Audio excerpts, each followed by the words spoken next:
साथीहरु हेर्नु यहाँ बाटो कस्तो रहेछ। आज बाइक सरले तलै छोडेर मलाई यहाँ माछकोटबाट यता रत्नेसम्म हिँडेर आउनुपर्ने अवस्था भयो। बाटो यस्तै रहेछ, बाटो मजाको रहेछ। यहाँ हेर्नु कति हरियाली छ। यो तल धान एकदम एडभेन्चर गर्ने ठाउँ जस्तो रहेछ। कति मजाको हरियाली, दुवै साइडमा हरियाली, बिचमा यो बाटो। हेर्नु कति मजाको रहेछ यो ठाउँ।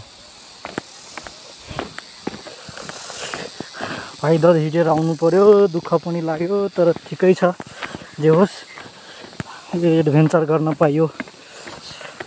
पैदल नआएको भए यस्तो ठाउँ घुम्न पाउँथेन होला।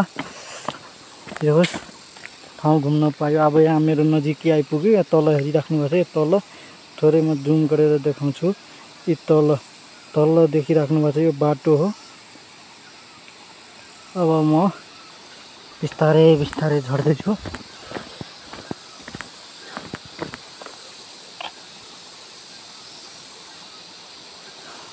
योभन्दा खत्तम बाटो हिँडेर आएको। यो त एकदम राम्रो हो। हरियाली पनि चारैतिर हरियाली छ।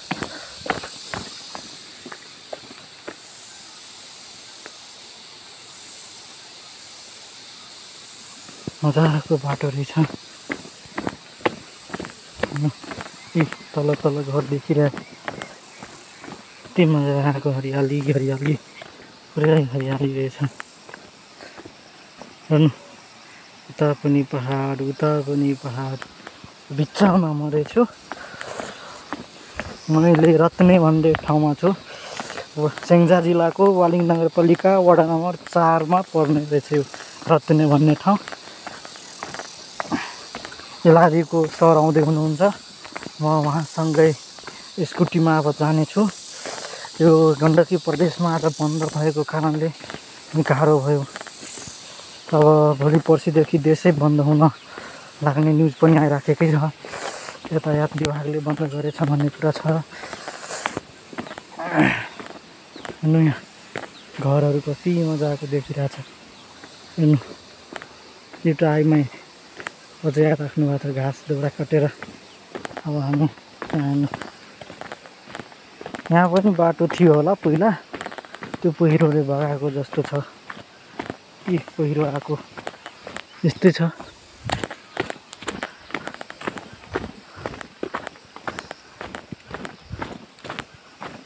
हिँड्दै अब यो मटर बाटोमा म आइपुग्न लागेछु।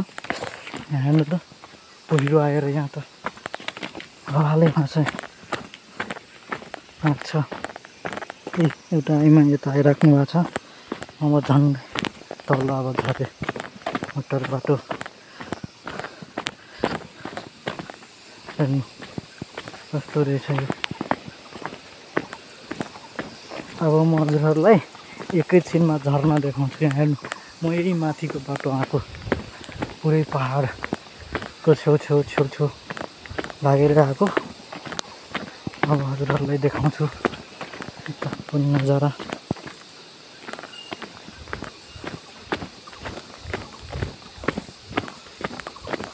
यतातिर पनि पुरै पहाड रहेछ। यता नि पहाडै रहेछ। यता फल रहेछ। यो गाडी बढाउने ठाउँ हो कि जस्तो लागिरहेछ मलाई त। यहाँ झर्ना देख्नुभयो, झर्ना रहेछ।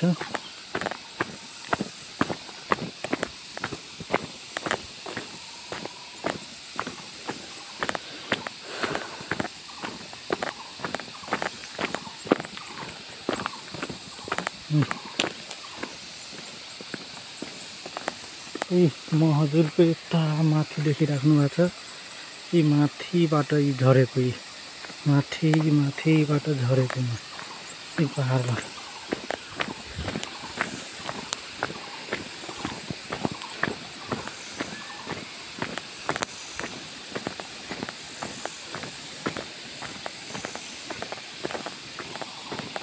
यहाँ हेर्नु त गाडी लडेर गम्मै पार्दैछ।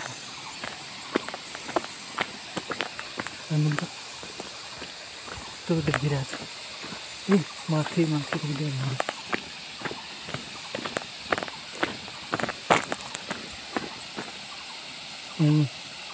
झर्नु।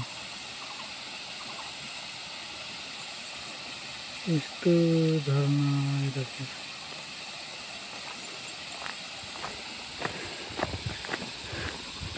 मलाई फेरि ढिलो हुन्छ, चाँडो जानु पर्यो। आज ट्रेनिङ छ पालिकामा, त्यही भएर म हाम्रै संस्थाका सरले घर जानुभयो, उहाँले बाइक छोडेर जानुभयो। त्यही भएर म आज एडभेन्चर गर्दै जानु भएको म त।